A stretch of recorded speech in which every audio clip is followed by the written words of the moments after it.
Hey, what's up, family? Welcome to Ask to My Ox. where we challenge you to stop playing and start pushing. This right here is my lovely wife, Fiona. And this right here is my sweetie pie, Agize. All right, guys, I'm going to read this question that's come in. I need advice, please. My wife comes home from work every single day, picking arguments, complaining, and not pleasant to be around. My daughter and I will leave the room when she enters. I am mentally burnt out of her negative comments. What should I do? Roll out. It's like, nah, I'm just playing. I'm Really? just playing. Hey, what's interesting is that, you say that she comes home every single day and that you and your daughter just like automatically and immediately leave the room.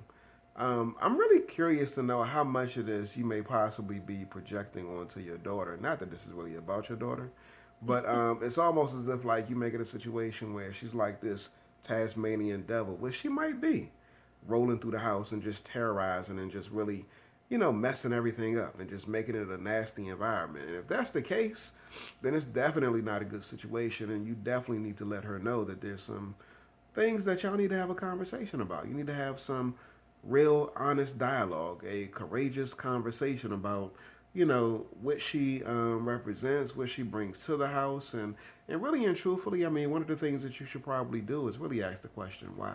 Mm-hmm. Ask the question why, and then also one approach that you could possibly take is to acknowledge any stress, any frustration that she may be experiencing, validate that, to try to get into her world and see what's really going on, and then ask why, and then express what your need is. What you might look for, what you might need things to look for or look like when she comes home. So, I mean, those are some of the things that I can think of.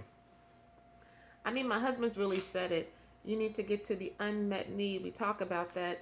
Usually, behaviors just reflect the underlying unmet need. The behavior is just a symptom, right? So, you want to understand why. And of course, this is your partner, this is your life partner. You're supposed to at least attempt to know.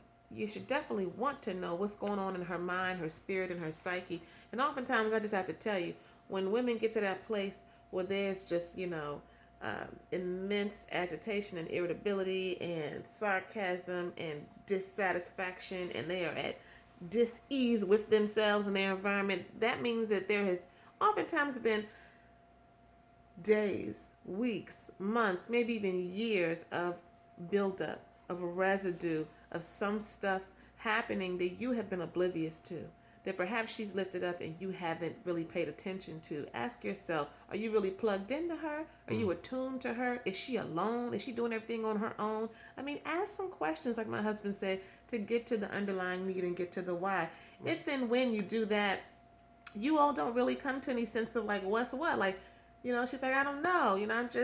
I just feel off. I've just been, you know, upset and irritable or what have you. Always make sure that you leave room for the possibility of a medical diagnosis. There Mm-hmm. are certain things like, for example, hyperthyroidism that can cause irritability when it's not treated.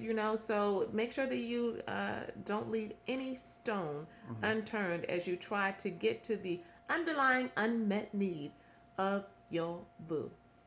We hope that this has been of help to you. Remember, whoever has the most insight has to use it. So if it's you in this case, then go on, brother. Stop playing and start Start pushing. pushing.